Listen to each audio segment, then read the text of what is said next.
The absolute dumbest lecture you've ever seen in your life.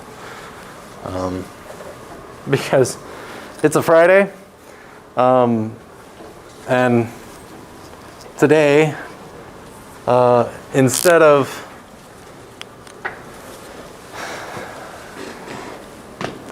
actually having a lecture, what we're going to be doing instead is I'm going to be giving you a quiz.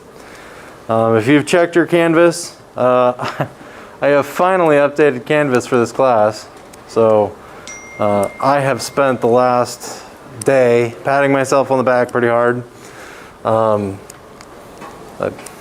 undeservedly, but that's a different story. The idea is I'm going to be giving you a quiz once a week.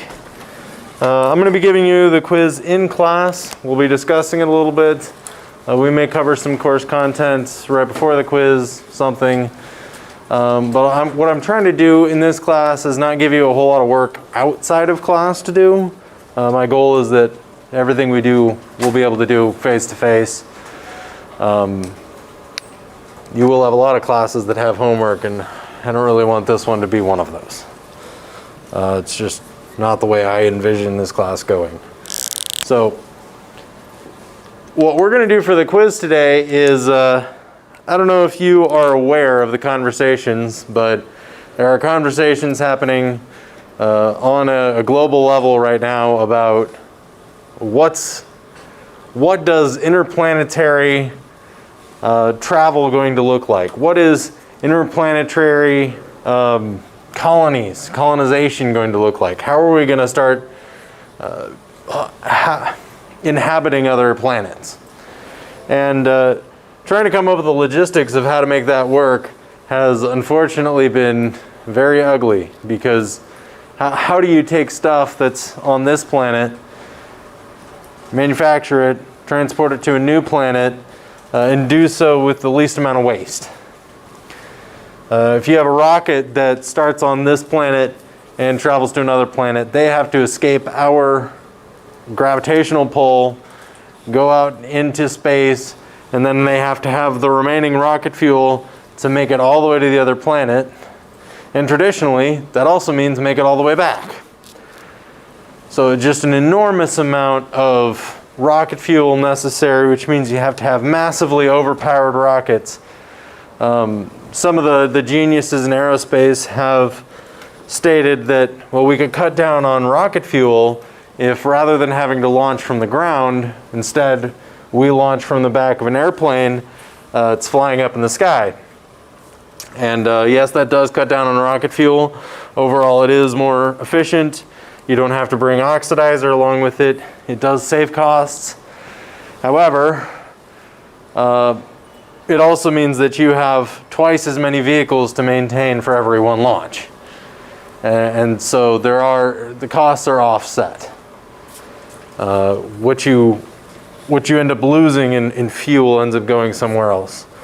One of the more interesting ideas that I think has been thrown out is that rather than just trying to make launching from our planet be the end all, what they're going to try to do is have something similar to how a plane layover works, where you have, if you're going to fly from Omaha to Minneapolis, and then Minneapolis to Georgia, you don't have to have a direct flight from Omaha to Georgia. You can have that layover flight that happens in Minneapolis, and what that does is that says, okay, this plane only has to have so much fuel. We don't need to have a 747 to take you from Omaha to Georgia when there's not going to be very many people on board. And you end up saving costs, makes the whole thing cheaper, does cut down on the price of tickets, and also does make it easier to match the demand. So taking that idea and adapting it to space travel now, having a base out in space where a rocket can travel to from Earth, and then having specialized interplanetary rockets that travel from that destination out to another site and come back, where they may use different kinds of fuel, but they're specially designed to only travel in space. provides a lot of different opportunities.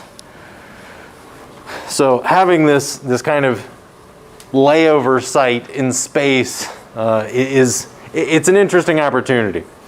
So what I am proposing for your quiz is I want you to spend some time thinking about what it would take to make a base like that. Okay? Obviously there's going to be some assumptions. If you had a base out in space, I've arbitrarily placed it on the moon just because I like having solid surfaces to land on.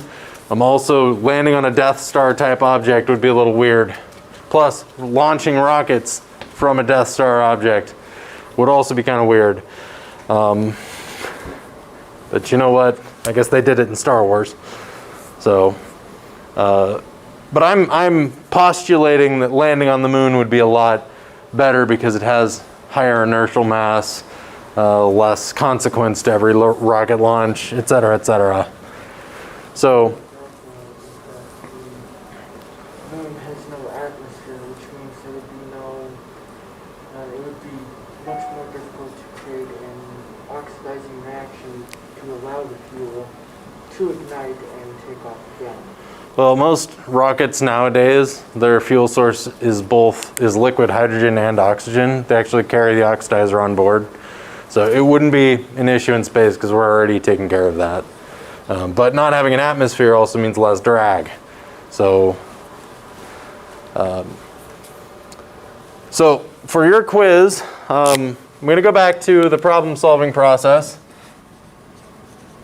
You're going to get sick of me writing this. But according to the problem-solving process, there are 4 steps. First of all, understanding the problem.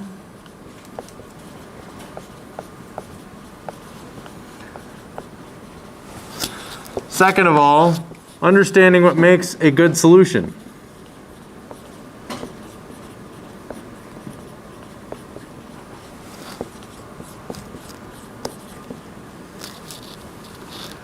Also learning how to spell. Third, implementing that solution. And then number 4, evaluating that solution. Did it work correctly? Okay? Following all 4 of these steps is what's necessary in any problem-solving process. For your quiz, I have given you most of the problem. So you're going to need to log into Canvas, fill all these out.